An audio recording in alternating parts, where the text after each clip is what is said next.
Sa mga pangulong din nila, nuna kita sa mga balita lokal. Kamalek Bacolod, magapatigan sa voters registration ng apat kadlaw sa University of St. Lasal. 25 na rescue siya missing matapos naglugdang isa kasakayan pandagat sa Iloilo. Sa mga balita national, DOH ginausisa ang pagnubos ng kadamuon nga ginapatigan nga COVID-19 test sa Metro Manila kag 6 ka rehiyon. Samtang FDA nagpaandam sang gabaligya sang COVID-19 booster shot. May nga Bacolod, may nga bugos nga bahin sang Western Visayas. Welcome na sa Aksyon Balitang Bayan Numero 1 karon nga adlaw Sabado, Setyembre 25, 2021. Sa ngalan ni Aksyon Boy Duran, ini naman si Aksyon Eden Aboso. Detalye sa mga balita lokal pagkatapos gid lamang sini.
Action boy, kag sa atin sinima ka-action. Una-una ko gadya i-greet ang akon Maninay Alma. Kaya aga pa din nag-dinner ni sila guro mo. Ni Maninay Juan Balgallo. Yes, good morning. Good morning, Maninay Alma. Very beautiful.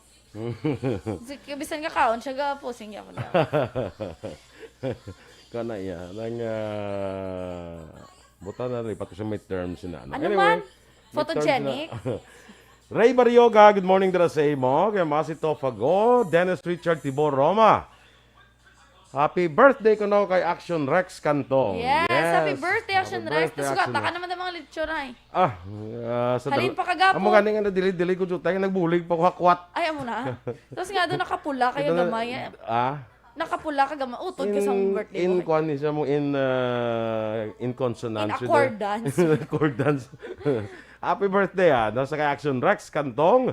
Homa Lumena, kay Pangga R.R. Rehinio, yes. Live watching via YouTube. Ari naman siya sa ara naman ta sa iya TV. Yes, thank you so much, Pangga R.R. Rehinio. Alex Fuentes, may agaman, via Jonathan, kay Ana Sinoro. Good morning dara sa imo, no? Good morning. Sige, kay Ma'am Van Mayo, good morning dara. Yes, sa Minnesota. Ma'am Vanessa Mayo, good morning. And Dr. Matt Mayo, no? Sa kay Melili Oligo. Sige, standby na sa aton nga mga balita lokal.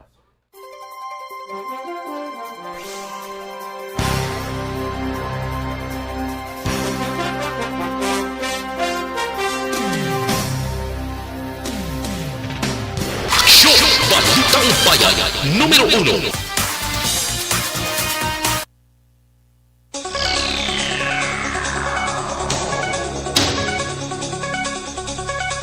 Aksyon Radio Philippines Standard Time, las 6:05. Sa detalye na sa aton nagapanguna ng mga balita lokal.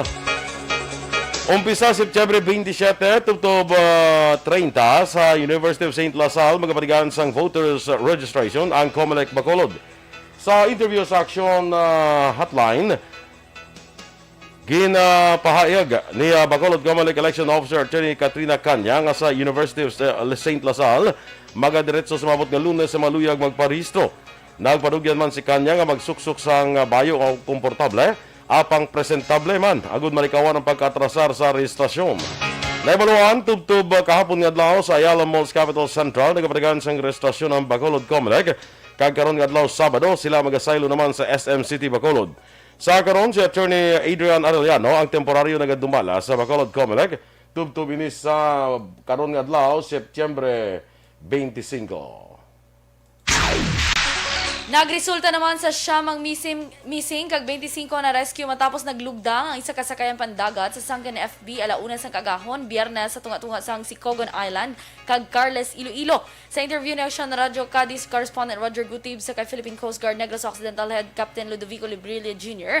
ang siyam ka missing nga nalakipan sang boat captain nga si Frankie Chavez taga Toboso, Norberto Parlotso taga Bantayan Island Cebu, Renante Forzuelo kag Victor Calvo nga taga siyudad sang Cadiz, Herminio Ronama sang Estancia, Manuel Auditor sang Cadiz, Romel Engles sang Cadiz, Juliet Salvo sang DSB, kag Julian Dungog sang Cadiz. Sa pagpangusisa sang PCG sa isa ka mga survivor, ginpahayag ni Pablito Desamparado nga nagpangisda sila sa lugar apang tungod mabaskog ang hangin kag dalagko ang balod, naglugdang ang ilang nga sakayan. Sa bulig sang sister company sang Sunken FB nga FB Old Man and the Sea, na rescue 25 ka persona kag yara na sa maayong nga kondisyon. Mga alauna, in between alauna, alas 2 ang lagi na sa kagahon, gulpi lang nga ginanpak sila sang sang baskog nga balod, tapos madlos nga hangin, nga nag-cause nga mag-listing ang ila barko into port side, bali sa wala, kag suddenly na lunod din eh. PCG Negros Head Captain Ludovico Librilla Jr. Samtang nagapati naman ang Power Watch Negros nga illegal and arbitrary ang ika-43 nga Annual General Membership Assembly sa Seneco nga natalana sa buwas nga adlaw September 26. Sunod kay Power Watch Secretary General Winnie Sancho, nagpadala na sila sang position paper para ipakita ang ila pagpamalabag. Bangod una, wala sang quorum ang agma bangod base sa Constitution and Bylaws. Kinahanglan may 20% nga miyembro ang magatambong apang bangod sa pandemya. Magapatigan sila sang virtual assembly apang wala ini nabutang sa bylaws rason nga illegal o kung magpatigan sila sang agma. Ikaduha, hindi sila makaboto bangod dura man sang unang requisite nga mo ang quorum.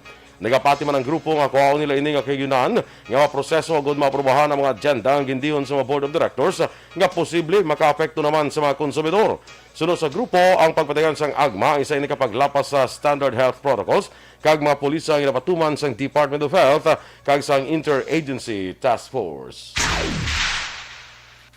Sa dugang pangabalita lokal, preparado na ang Negros Occidental Police Provincial Office kung kinanglan nga augmenta mga police nga nurse angod sa nagapadayon nga pag-away sa COVID-19.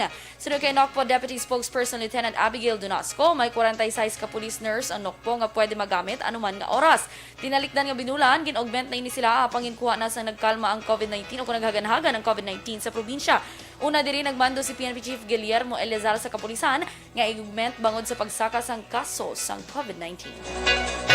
Nagaduda naman ang Calatrava PNP nga may foul play sa kinaligar pag hikog sa isa ka manuguling nga miyembro sang lesbian, gay, bisexual, transgender o LGBT sa Banwa sang Calatrava. Ang napatay hungod ng hinago ang ngalan apang isa ka 28 anyos nga lalaki. Suno kay Police Major Robert Indiape, posibleng ang inaway sa biktima kasi a live-in partner ang dako nga rason sa mga insidente.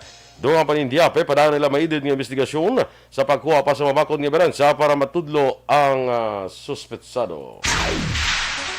Sa Sa katapusan nga balita lokal, nakuha naman sa pila ka sachet sa ginasuspet sa Cebu isa ka shoplifter matapos magtuhan nga nagpangawat sang canned goods sa sulod sang mall sa barangay Otso, syudad sa Bacolod. Ana dagpan ginkilala kay Lemuel Rodriguez, 31 sang barangay 6 at syudad sa Bacolod. Si Rodriguez ana dagpan nga nagpangawat sang 7 ka latas sang spam nga nagabilis sang masobra 1,200. Ginaligar nga ginsulod ni Rodriguez ang mga ginkawat nga spam sa iya sini nga hawak. Sang ginrikisa, nakuha kay Rodriguez ang 7 ka sachet nga may traces ng suspected shabu, improvised tutor kay iban pa nga drug paraphernalias. Ang mga canned goods nga ginkawat ang yara na sa kustodiya sang mall samtang ang iligal nga droga ang paggamiton nga ebidensya sa pagpasakas ng kaso bato kay Rodriguez. Si Rodriguez ang priso karon sa Police Station number 2.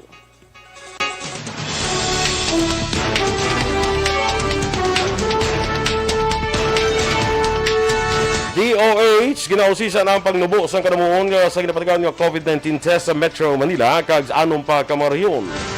Samtang FDA nagpaandam sa nagabaligya sa COVID-19 booster shots. Ang detalye sa mga balita national sa pagbalik sang Aksyon, Balitang Bayan, Numero 1.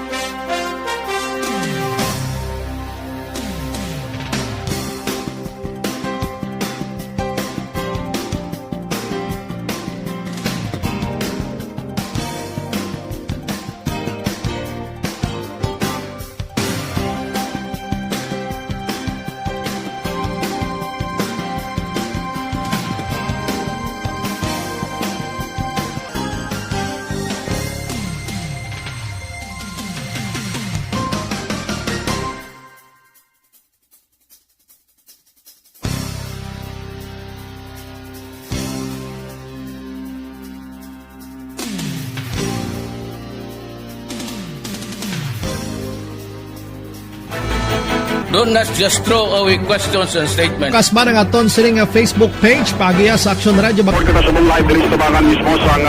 Ladies and gentlemen, this is Aksyon Radio Bacolod. Aksyon Radio Bacolod number 1. Nagpanguna ang Aksyon Radio Bacolod sa pinakaulihing survey sang nilsing nga kakuha sang commanding radio station share para sa fourth quarter sang tuig 2020. Kami nagapasalamat sa aton mga kaaksyon sa padayon nga pagsalig kag pagsuporta. DYEZ Aksyon Radio Bacolod number 1 with 40.10% radio station share. Number 2, Bombo Radio, 38.70%. Number 3, RMN Bacolod, 14.50%. Aksyon Radio Bacolod, number 1. During this crisis, the result of the survey proves that Aksyon Radio Bacolod serves the public best and will continue to give you the best broadcasting activities. Madamo nga salamat mga kaaksyon for making us number 1. Aksyon Radio Bacolod, number 1. Don't not just throw away questions and statements. Kasma ng aton siling nga Facebook page pagiya sa Aksyon Radio.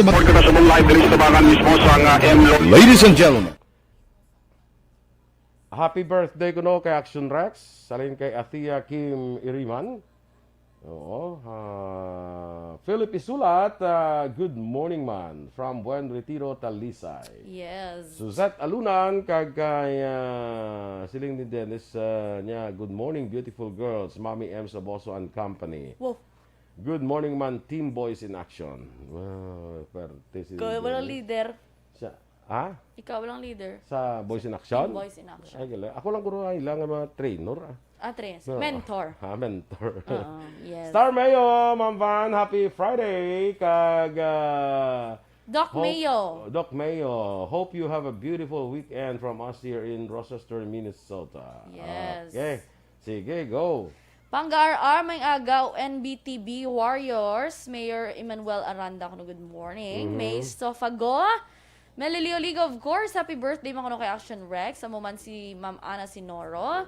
Kay Sir Alex Fuentes, morning connection, Sir Boy. Si Zet Alunan, good morning and happy birthday kay Ma'am Suzette Alunan. Dungan sila kay birthday ni Action Rex. Happy birthday sa Hong Kong ni siya. Happy birthday, Suzette. Happy birthday to you. Perfect. Dala na si Aksyon Rex? Dala na si Aksyon. Dala na lang. Antonio Cervantes, good morning. Listening ko no dira sa may Ketchikan, Alaska, Norwegian, and Core. Keep safe mga ka-aksyon. May aga lang ko sa kabarangay sa barangay Sumaan. Yes, good morning. Ray Baryoga, tamyaw niya lang of course ang EFC. Ma'am Jinky De Lagdon, good morning. Kay Mr. Vivoy Villasor, Star Mayo and Doc Matt Mayo, Noel Amar, Alex Monteza, Milili Oligo, and all Salvadorian. Yes, Salamat good ka morning. no. Tano Gisok, good morning. Bali Ma'am Ana Sinoro, kagwapo gidya kay Boy Duran. May HD si Ma'am Ana Sinoro. Abi ko wala ka, bali Ma'am Bash. Na-late na siya gamay. Si, balo ka nga nagsako-sako kung sa birthday ni Aksyon Rex bla. Oo, ikaw gito gali no? Ako to direct dalom to nga diri agi ang kwan diri agi ang kwan. Oo, kay baka to. Isa na sa balay dalon sa isa sa. Padaliw sa balay. Dalon sa balay. Sa balay padaliw man to bi. Dala. Ati may ka nag-text na sa akon nga. May harap pa to may magsaka pa to, di ba? Balo ka kwan niya mo nang basta birthday na Aksyon Rex. Grabe pala linya na nila. Basta birthday na Aksyon Rex, magluwas ka dire kay dito sa isa pa gito ka venue. May padala po na sa inyo mga balaya. Ay, perfect. Iba para talaga. nga ang hindi maka-attend to sa inyo balay, at least they can celebrate. Iba talaga, yes. Yes. Jodenia Sarmiento Puig Lazaro, good morning man. Kag kaya, diri si kaya Lulet, kag Jody Alagdon, good morning dira. Si Kirina Villaflor, Yes. pakita na ko no sila ni basis sila ni Duran sa Monday, no? Ay, perfect. Aldrich John Apil, kag si Aljon Jen de Alagdon, Jane Nagor, Rose Villa Luna, Florence Mallorca Rifuela, kay Tatli Casania, Joanna Sneth, kag sa Rifuela family dira. Good morning sa inyo kay Eva Rifuela, no? Ernie Odasco Lidas. Sige. Ma'am Maria Luisa Melos, good morning man kay Sir Melchor and for Teacher Romela Arevalo and Tito Shallow. Sa may Bago City. Thank you so much. Kay Che Zamora, of course, nagatan-aw man. Connie Laparan, stay safe ko and God bless sa tanan nga staff sang ARB. Erwin Dicatoria Gonzalez, good morning. Si Migota Romel Gallo is also watching. Oo, sir, good morning. Okay, way pa to ang inahambalan nga doa. Wala pa, do mansyon ng kalabanan. Pwede mo ma-move in ka to. Kuan lang ng live-in partner. Housemate. Housemate. Sige. Len, may aga sa imo sa Kanduni. Yes, bongga. Yvonne Bichar, good morning man, kag happy weekend. Ari na di ba si Miss Yvonne? Ay. Ako na si Germany ni siya. Ari na di siya. Oh, wow. Nagpulit di siya. Kikita ko na siya sa GNG mo. Ay, kita mo na sa GNG. Nasa kuan bala sa post. Oo. Nakapasyar doon siya sa GNG. Oo. Pag-greet ni Ma'am Luing Melos, belated happy birthday ko na si Inablo, si AC De La Cruz, kag happy birthday kay Al Cristler De La Cruz.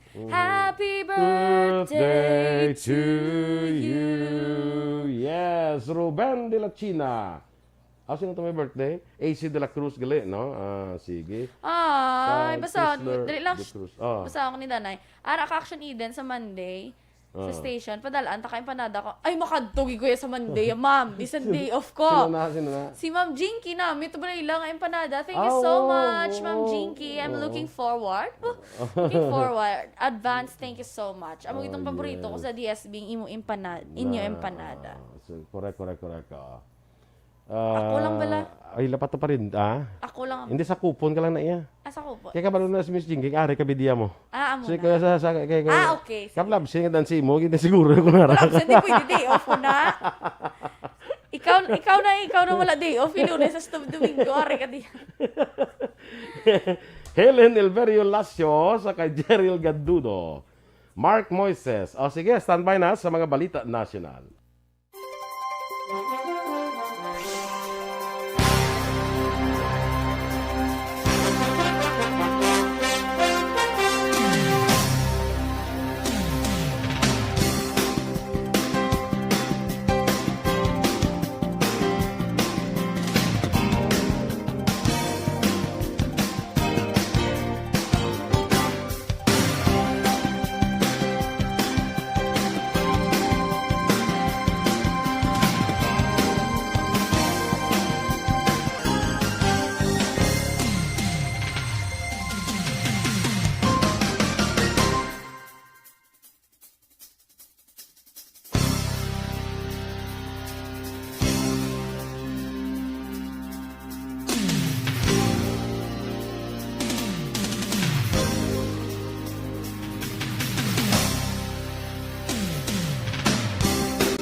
Bayan, Numero 1.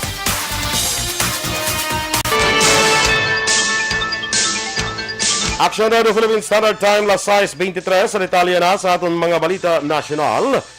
Ginausisa sa karon sa Department of Health ang pangnubo sa kanamuon sa ginapatigaw nga COVID-19 test sa Metro Manila kag anom kariyon sa nakaligad nga semana. Sa datos sa presentar ni Health Undersecretary Maria Rosario Vergere, nagnumo ang COVID-19 test sa NCR, Region 8, 9, 10 kag Region 11. Socsargen kag Caraga tubtob sa September 21. Gin-ehemplo ni Vergere ang kanamuon sa ginatest sa Metro Manila nga nagnubo sang 10.3% sa naka-record sang 287,548 sa nakaligad nga semana, apang sa karon yara na lamang sa 258,047. Nagpaandam naman si FDA Director General Eric Domingo sa mga pribado nga sektor batok sa nagabaligya sang booster shot. Suno kay Domingo, ginadumili ang pagtanay sang booster shot tungod ang gobyerno lamang ang makabakal sini. Dugang pa ni Domingo, kinahanglan nga ginasunod ang guidelines tungod wala pa ginatugot ang booster shot. Gin-update naman sa Department of Health ang projection sini sa kaso sa COVID-19 sa National Capital Region. Sa rin ginpahayag nga padayon ang mahinay nga paglaptas ang virus. Sunod kay Health Undersecretary Maria Rosario Vergere, posible maglambot sa 58,117 ang aktibo nga kaso sa September 30, antes pa magnubo sa 54,780 sa Oktubre 15 kag 46,563 sa Oktubre 31. Ginalantaw man nga mag-umpisa ang pagsakas ang kaso umpisa sa Oktubre 1. Ginklaro ni House Committee on People's Participation Chairman kay San Jose del Monte Representative Florida Robes nga hindi discriminatory si hagna niya nga himuon mandatory ang COVID-19 vaccination. Sunod sa mamalidagi na respeto sa ginfile nga House Bill number 10249 kung idumili sa isa ka relihiyon ang pagpabakuna sa COVID-19 vaccine. Hindi man mahimo nga pasabton ang mayara sang medical condition nga mahimo makapabutang sa katalagman kung mabakunahan kontra COVID-19 basta may sertifikasyon gikan sa isa ka doktor. Dugang pa ni Robes, in kaso manginlayin na, mag-aagi sa gyapon sa mga mag-ausisa ang implementing rules and regulations. Rason nga posible sa gyapon nga may pagbag-o sa hagna. Ginpahayag naman sang Malacanang nga ginakabig nga authorized person outside residence sa mga empleyado sang COMELEC. Subong man ang mga persona nga mag-file sa ilang candidacy para sa 2022 nga eleksyon sa panahon sang COVID-19 pandemic. Sunod kay Presidential Spokesman Harry Roque, ini ang aprobado na sang Interagency Task Force. Ang filing sa candidacy gindala na sa Oktubre 1 tubtob sa Oktubre 8. Natala na naman nga i-anunsyo sang One Sambayan ang ila presidential candidate sa Mayo 2022 nga eleksyon sa Setyembre 30. Sunog kay retired Supreme Court Justice Antonio Carpio, ginasala na nila ang potential nominees sa bulig sa survey subong man assessment sa track record, competence, integrity, patriotism, kag vision para sa Pilipinas. Kalakip sa selection sang One Sambayan ang musanday Vice President Leni Robredo, kag-anay Senator Antonio Trillanes. Ginapaisyuhan sa Senate Blue Ribbon Committee sang subpena kag warrant sa mga opisyal sang Green Trends Trading International Incorporated nga isa sa suppliers sang face mask nga bakal sang gobyerno sa 2020. Sa padayon nga hearing, ginpahibalo ni Director General Rodolfo Noel Kimbo sa panel nga napaslawan sila nga iserbe ang subpena kag subpena ad testificandum sa mga opisyal sang Green Trends nga sanday Rafi Barcina, Andres Aquino, Ryan Escano, Carlos Agustin, kag Jason Espino.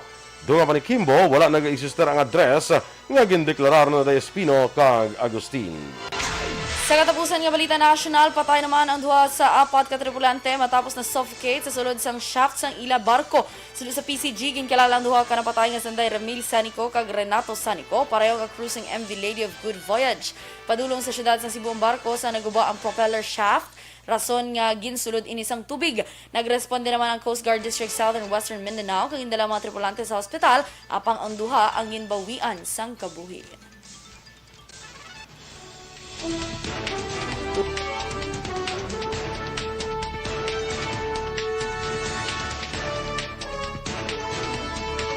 Aksyon Radio Philippine Standard Time, las 6:27. Happy birthday, Anay, sa kay Aksyon Rex Cantong. Happy birthday, Aksyon Rex! Si Aksyon Rex is celebrating his 18th birthday. Sobra ka naman mag-18th imo niya. 18 na natin siya katuig sa Aksyon Radio. Alaklay. Siguro si Aksyon Rex, siguro sa mga 37, 38. Okay. Oo. Mulon. Abi ko gani 36. Happy birthday, Action Rex. Karon nga adlaw, kabay pa. Nga ang imong adlaw mangin makahulugan. Mahulugan. Mangin malipayon na imo pagsaulog sang imo nga kaadlawan. Happy birthday, Action Rex Kantong. Salamat gid sa imo diri nga mga ginpadala aga pa. Yes. Standby na sa Aksyon Report, second portion of Aksyon Fred Salanga. Balikay kita sa Aksyon Balita Morning Edition. Upod gyapon sa inyong news team. Aksyon Eden Aboso. Aksyon Boy Duran. Una sa balita, una sa aksyon. Sa Bacolod Aksyon Radio.